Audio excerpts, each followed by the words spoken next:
धन्यवाद सभापति कोशिश कीजिए 10 मिनट में बात पूरी हो। कोशिश करूंगा। 1 घंटा चाहिए। धन्यवाद सभापति जी। मैं अपनी पार्टी को भी धन्यवाद देता हूं। पिछले 2.5 दिनों से जो अविश्वास प्रस्ताव पे जो चर्चा हो रही है उसमें विपक्ष केवल और केवल मणिपुर पे उन्होंने बात करी। इससे एक बात तो स्पष्ट होती है कि इनके 10 साल और हमारे 9 वर्ष, इनके 10 साल के अंदर घोटालों की लाइन लग गई थी, लेकिन इन्होंने सरकार के एक भी मंत्रालय के खिलाफ एक शब्द नहीं यहाँ कहा है, सिर्फ मणिपुर की बात करी है। आज ये चर्चा इस बात की भी होनी चाहिए जो मूल जड़ है। ये बार बार मणिपुर की बात करते हैं, ये भी बोलते हैं कि हम वहां पर गए थे कुछ लोगों से मिलने के लिए, एक वीआईपी विजिट इनकी हुई थी।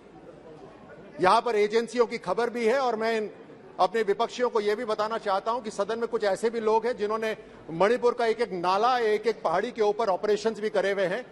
मणिपुर की जो जिम्मेदारी नॉर्थ ईस्ट के अंदर जो पिछले 40 साल से जो हिंसा चल रही है उसकी जिम्मेदारी कांग्रेस की है। ये कश्मीर के अंदर जो हो रहा है उसकी जिम्मेदारी कांग्रेस की है। उसी तरह पंजाब के अंदर भी जो मिलिटेंसी हुई है उसी की भी जिम्मेदारी पूरी की पूरी कांग्रेस के ऊपर है। लेकिन आज चर्चा विश्वास और अविश्वास की हो रही है, तो मैं हरिशंकर परसाई जी की उस पंक्ति से ये बात कहना चाहता हूं कि आत्मविश्वास कई प्रकार का होता है, धन का, बल का, ज्ञान का, लेकिन मूर्खता का आत्मविश्वास सर्वोपरि होता है जो इन्होंने दिखाया।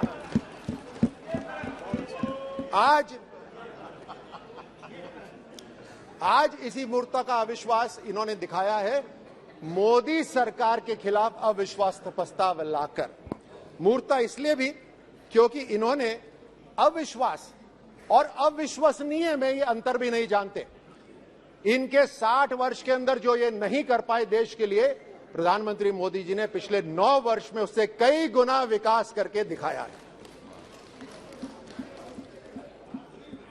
मैं सीधे, क्योंकि समय कम है, मैं सीधे आता हूं जो ये बार बार बात करते हैं देश को तोड़ने की, जोड़ने की। इन्होंने एक यात्रा भी निकाली, भारत जोड़ो यात्रा करके। मैं 2008 में बीजिंग ओलंपिक्स के अंदर वहां पर था और हमें खबर लगी कि साहब सोनिया गांधी जी, राहुल गांधी जी आपसे मिलने आ रहे हैं। ये हमसे मिलने वहां पर नहीं आए थे और ना ही कोई मुलाकात हुई, क्योंकि इनकी थालियां तो कम्युनिस्ट पार्टी ऑफ चाइना ने बिछा रखी थी। इनकी मुलाकात कम्युनिस्ट पार्टी ऑफ चाइना से हुई। ये रिमोट कंट्रोल से सरकार चलाते थे। अगर कोई सैनिक ये कार्रवाई करे तो उसके खिलाफ गद्दारी का मुकदमा चलता है। ये उस समय सरकार चला रहे थे। They should be tried for treason. गद्दारी के ऊपर इनके ऊपर मुकदमा होना चाहिए, क्योंकि ये चाइना के साथ इनके साथ हो रहा था। 2018 के अंदर 2018 में यही अविश्वास प्रस्ताव आया था। उस अविश्वास प्रस्ताव के अंदर जैसे इस बार राहुल गांधी ने चिल्ला चिल्लाकर यहां पर बात रखी, उसी तरह उस समय भी इन्होंने जोर जोर से कहा कि हिंदुस्तान पहली बार इतिहास के अंदर असुरक्षित है। ये बात बार बार कही कि हिंदुस्तान पहली बार इतिहास में असुरक्षित है। हिंदुस्तान के लिए तो वो लागू नहीं हुआ, लेकिन राजस्थान के लिए वो जरूर लागू हो गया। राजस्थान आज इतिहास में पहली बार असुरक्षित है, अपराधों में नंबर 1 है, भ्रष्टाचार में आज नंबर 1 है। यहां पर खड़े होकर बड़े इमोशनल तरीके से राहुल गांधी बोल रहे थे, मैं जा रहा था, मेरी जुबान भी नहीं खुल रही थी, वो महिला आई, उसने ऐसे पूरी रात अपने बच्चे के साथ बिताई। राजस्थान को भूल गए बिल्कुल। वहां से तो यात्रा भी निकाली थी। 14 साल की वो मासूम बच्ची जिसने इस दुनिया को भी नहीं देखा था, उसके साथ सामूहिक दुष्कर्म हुआ, जिंदा को काटा गया, उसको भट्टी में, कोयले की भट्टी में डाला गया। लेकिन इनकी तरफ से एक ट्वीट नहीं, एक कोई शब्द नहीं। ये शर्म आनी चाहिए इनको। डूंगर पर कम नहीं है, डूंगरपुर के अंदर एक 9वीं क्लास की शिक्षक के साथ 5 लोगों ने दुष्कर्म करा, लेकिन इनके जू भी नहीं रखती। करौली के अंदर एक 21 साल की लड़की, आप बात करते हैं अगर इमोशन, अगर आप किसी के पिता है तो इस बात को समझिए, 21 साल की लड़की को पहले अगवा करा गया। और यहां पर आप ही की सरकार के जो मुख्यमंत्री है वो कहते हैं कि राजस्थान के अंदर तो अपराध ज्यादा इसलिए हो रहे हैं क्योंकि हम एफआईआर तुरंत दर्ज करा देते हैं। वो भी झूठ है, क्योंकि जब उसको अगवा करा गया उसके माता पिता तुरंत पुलिस स्टेशन गए कि हमारी बेटी को बचा लो। कोई एफआईआर नहीं हुई, उन्हें धक्के मार के बाहर निकाला गया। अगले दिन उसके साथ दुष्कर्म हुआ, उसको गोली मारी गई, और गोली से नहीं मरी तो उसके ऊपर एसिड फेंका गया, एसिड से नहीं मरी तो उसको कुएं में डाला गया। शर्म आनी चाहिए इनको। यहां पर इनकी यहां पर बात खत्म नहीं होती, यहां बात खत्म नहीं होती। इनके मुख्यमंत्री कहते हैं, इनकी पार्टी के ये इतनी जो संवेदनशीलता दिखा रहे हैं कि ढोंग रच रहे हैं, इनके मुख्यमंत्री कहते हैं ये जितने भी रेप विक्टिम्स हैं आधे तो झूठ हैं, ये इनके मुख्यमंत्री कहते हैं। वो बोलते हैं बाकी आधे जो हैं वो उनके रिश्तेदारों ने कराए, यानी पीड़िता के ऊपर एक और आरोप लगा दो झूठ बोलने का। यही नहीं, इनके मंत्री सदन के अंदर खड़े होकर ये बोलते हैं कि हां राजस्थान रेप्स में नंबर 1 है, और फिर मुड़के बोलते हैं क्योंकि राजस्थान मर्दों का प्रदेश है, और उसमें उनके विधायक ठहाके लगा के हंसते हैं। ये है कांग्रेस का असली चेहरा।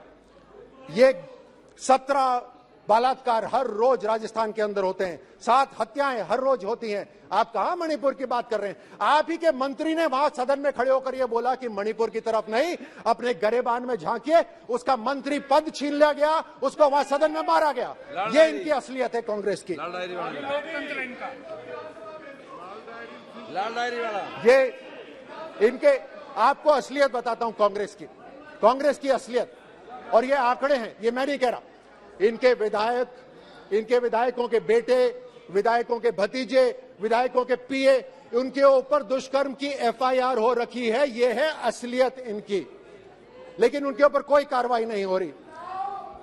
गर्भवती महिलाओं के ऊपर ये जो पैसे बनाते हैं, वो इससे ये अपनी जेब भराई कर रहे हैं।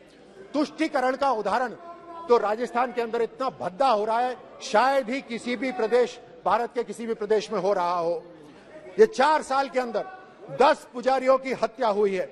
धार्मिक स्थल बचाने के लिए संतों ने अपना आत्मदाह करा है राजस्थान के अंदर। 300 साल पुराना शिव मंदिर तोड़ा जाता है, उसके ऊपर बुलडोजर चलता है। सालासर के अंदर दरबार का बुलडोजर चलता है, उसको तोड़ा जाता है।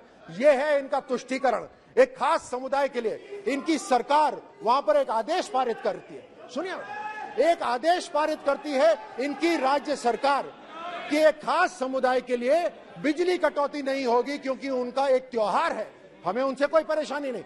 लेकिन उसी समय वहां पर हिंदुओं का भी त्योहार था, रामनवमी मनाई जा रही थी, उस पे डीजेस के ऊपर बैन लगाए गए, पोस्टर्स के ऊपर बैन लगाए गए, धारा 144 लगाई गई। और यही नहीं, भजन कौन से बजेंगे उसकी अनुमति भी कांग्रेस देगी। ये असलियत है कांग्रेस की तुष्टीकरण की।